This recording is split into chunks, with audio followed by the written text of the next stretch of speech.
Hello everyone and welcome back to Faustino's race on becoming the youngest Grandmaster ever.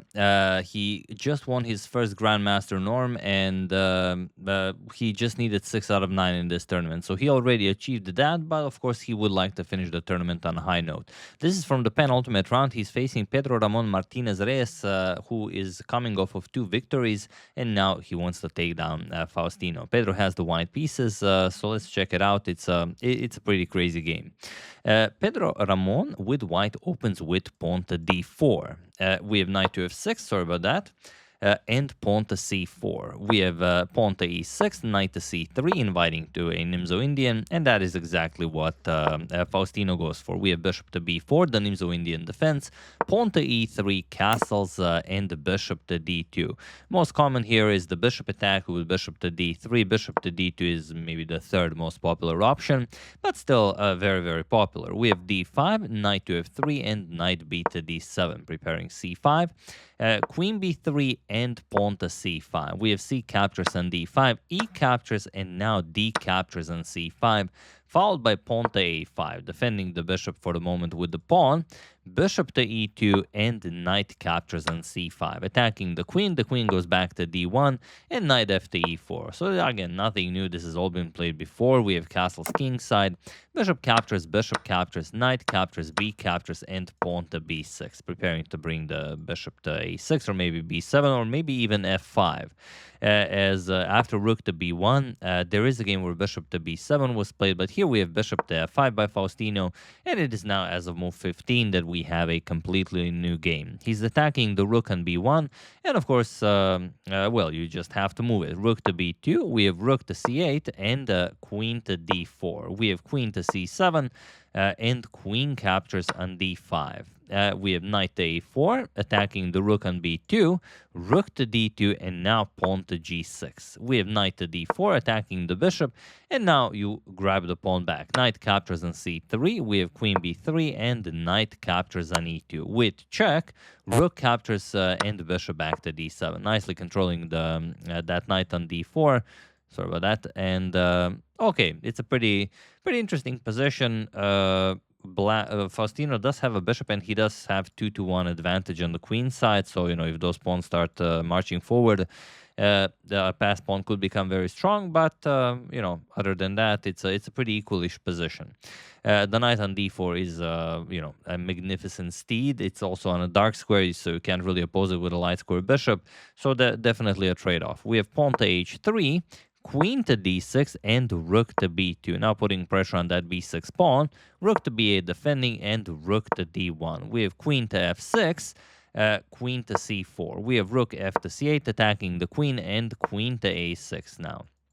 Okay, very active square for the queen. You do have some pressure on that b6 pawn, but for the moment it is nicely defended by the rook and by the queen. We have rook to c5, now preparing to maybe, you know, not really trap, but to kick the queen back. We have queen to a7, attacking the bishop, and now queen to d6. Defending, we have rook b to d2, doubling up, and queen to c7. Offering a queen trade, queen a6, Pedro Ramon declines, and bishop to c8. Now forcing the white queen back. Queen all the way back to e2, and now bishop to b7. So now the bishop is controlling this long diagonal, and black is perfectly fine, and you can even use it to attack the white king. We have f3, recognizing that the bishop is incredibly strong here. We have queen to e7, now putting pressure on that e3 pawn that has been weakened by the advancement of the f pawn.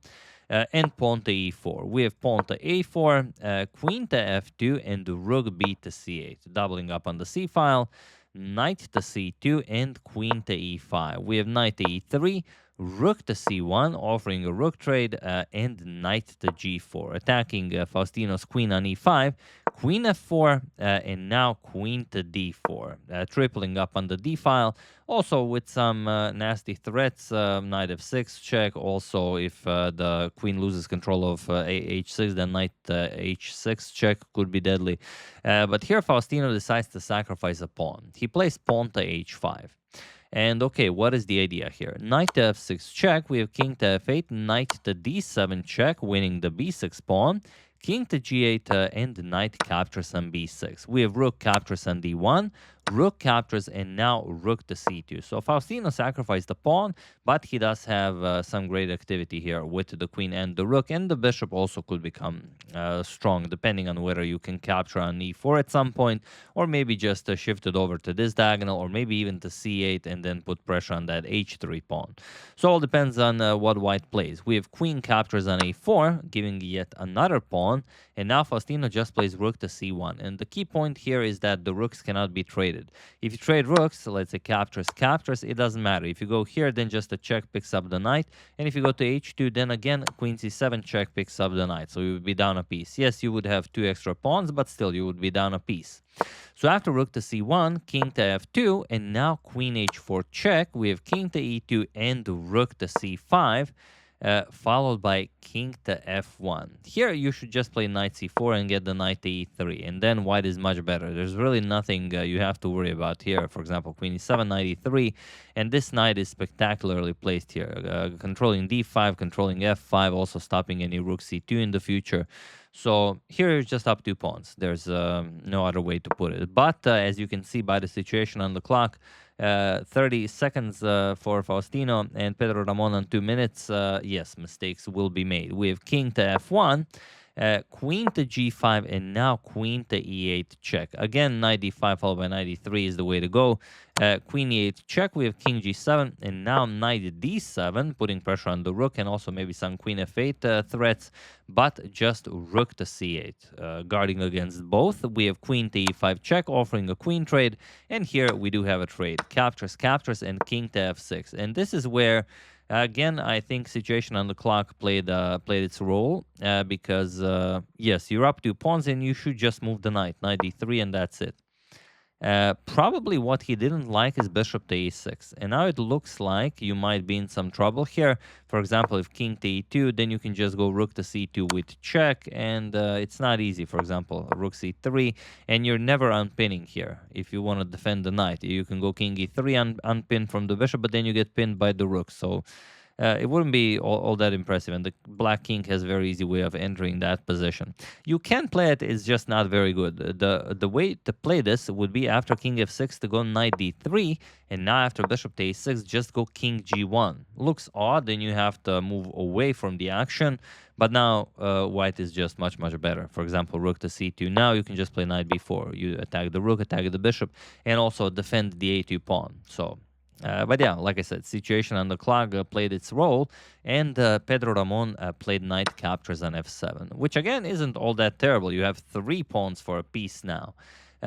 Bishop to, of course, and the idea is that if king captures, just rook d7 check picks up the bishop, but bishop to a6 check first, king to g1, and king captures on f7. And now you have this position where it's a bishop versus 2 pawns. So equal, but you have to play a lot of moves with, well, basically 2 minutes on the clock for the entire game. You will only be playing an increment. So rook to d7 check, we have king to e6 and rook to g7, going after the g6 pawn, king f6 and rook to d7. We have bishop to c4, rook to d6 check, and king g7, just nicely defending the pawn. We have pawn to f4, and bishop captures on a2. We have pawn to f5, bishop back to f7, and now pawn to g4, just pushing everything. And yeah, there's not much to be done here. Like I said, objectively, this is a draw. Captures, we have rook to c4, attacking the pawn on e4, f captures on g6, we have bishop captures, and now king to f2. Rook captures on e4, and king g3. So now there's only 1 pawn, but still, this is a well-known draw. Even if white loses this pawn, it's still a draw. But you know, if with perfect play, we have king to h6, king to h4, and rook to a4. And now there was, you know, a lot of moves played here. Of course, you will try everything.